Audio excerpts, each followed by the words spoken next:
This is another Dan story. My good friend Dan Daniel. Um, he'd probably kill me if he knew I'd said this, but I doubt he'll ever see any of these videos. His real name was Malvin Claudius Daniel, I think the fourth, um, and his family called him Little Mal.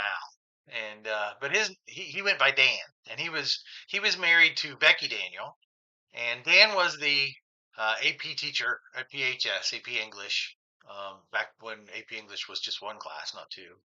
And his wife, Becky, was the AP English teacher at South. And um, Dan always used to joke, but he wasn't really joking, that because he was an amazing teacher. If I was a good teacher, it was because of Dan in most part. Um, but he used to say that he wasn't the best teacher in his house. um, I went to a lot of training with Becky. She was amazing. And I'll tell some stories about her sometime probably. Um, when she would do training, there would be 70, 80 people there. The year after they quit using her, and that was kind of a fun story. I think the first year I went, they maybe had 6 or 7 people at the training. But anyway, um, Dan and Jim, that I told the story about earlier, that taught me what fluorine gas was after I'd made it. Um, and then Dan's brother Dave, um, we traveled all over the state of West Virginia, and we were the tech gurus for the entire state. Um, During summer, we would travel from school to school.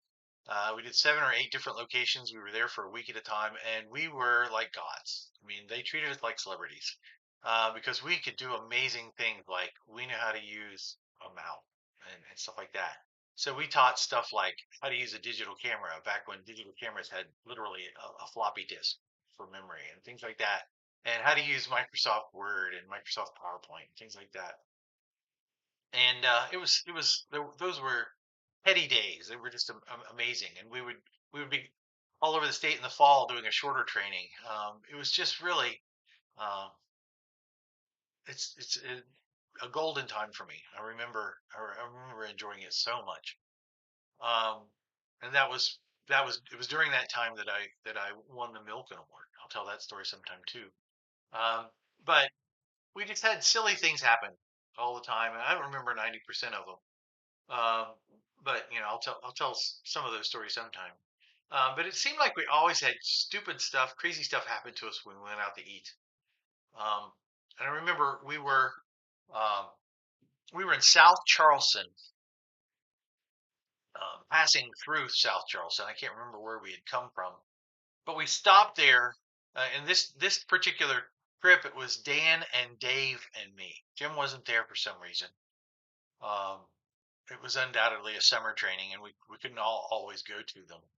But anyway, we stopped at Bob Evans in South Charleston, and we went in and we sat down, and we were there for quite a while, and had you know nobody came, nobody came to talk to us.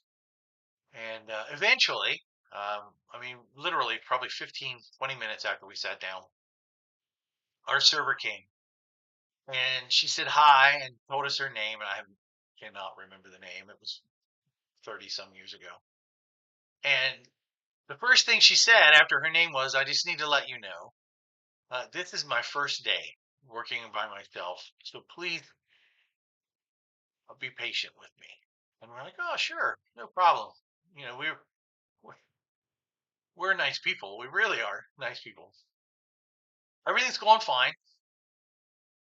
And she takes our drink orders, which was not hard.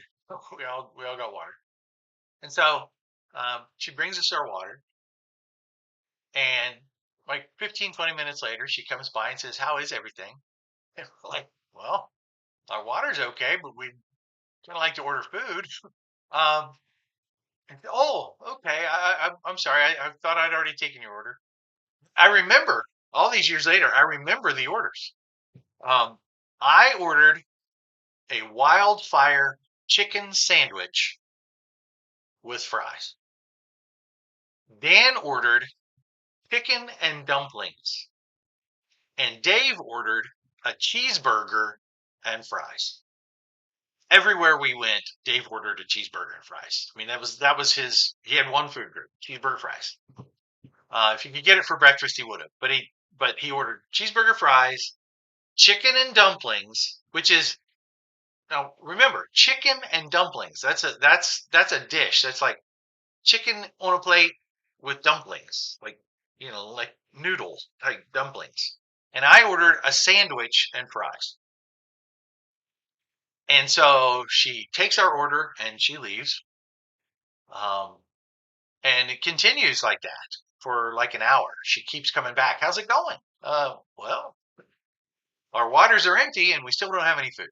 And so she said, I'm sorry, I'm really sorry. I'll check. And she, she'd always say, it's on its way. It's coming up. Be here any minute. So by this time we've been there for an hour and a half and we're no longer feeling nice. But we finally see her coming and we're so excited. And she puts the tray down on the little, she puts the thing out, puts the tray down, and we can see what's there, and it's not good. She puts in front of me a wildfire chicken dinner, which is a bone-in chicken breast and two side dishes. Which were not the side dishes that I ordered because I didn't order any side dishes. I ordered a sandwich and fries. And she puts in front of Dan a bowl of chicken noodle soup. Not chicken and dumplings. It does have chicken, it does have noodles, so it's kind of chicken and dumpling-ish, but it's a bowl of soup. That's all it is. And she partially got Dave right. She put down in front of him a cheeseburger. Nothing else. Just a cheeseburger. No fries. And Dan was like, I'm so hungry, I'm not going to argue about it. But at this point, I was like, it's the principle. And I said, I'm sorry. This is not what I ordered. I ordered the wildfire chicken sandwich with fries. And she got out her little book. And she says, oh, I see that. I misread it. I understand that. Okay. So do you want that? And I was like, no, I don't want this. I want what I ordered. And because I was just like, I'm in this now. I'm not gonna. I'm gonna hang on here. And he says, okay. She takes the plate away, and as she's getting ready to leave, Dave says, "No, wait a minute. This is the sandwich I ordered, but I didn't get my fries." And she said, "Oh, yes, fries. Okay, I'll get that." Dan eats his chicken and noodle soup. And he's grumbling the whole time. This is not, this isn't chicken and dumplings. This isn't what I wanted. And it's like, you should have told her. And it's like, I'm too hungry. So he's eating it, and Dave eats his hamburger, and I'm sitting there. Like 45 minutes later, um, she comes back. How is everything? Not good. Um, my my food's still not here. Remember, you had the wrong order. Oh shoot! Oh shoot! Okay. Um, and Dave still hasn't gotten his fries. So she leaves, and she's gone long enough that we're thinking, she's quit. She's given up. She's not waitress material. But she finally comes back, and my order by miracle correct: wildfire chicken sandwich and fries.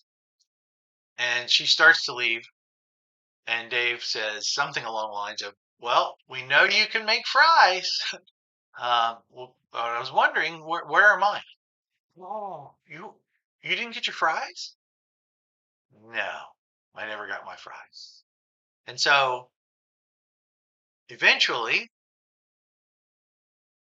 they never came. He never got his fries. He never got his fries. Um, by the time the bill came, um, we were exhausted from laughing. It was just so terrible. And we tipped her. We tipped her generously because we felt bad because we knew she probably wasn't going to get any tips from anybody else because we could see that she was struggling everywhere. And the fun part is As we were leaving, we had paid our bill and we were um, walking past this really large table. It was like 12 people with kids, like four generations of family. And um, our server, our waitress, walks up and she says hi and tells them her name. And she says, I just need to let you know this is my first day. Please be patient with me. And as we walk past, my friend David leans down to the man who's sitting at the other end of the table, at the head of the table. He says, "Good luck," and then we leave. And I'm sure those people are still sitting there to this day, and their food hasn't come.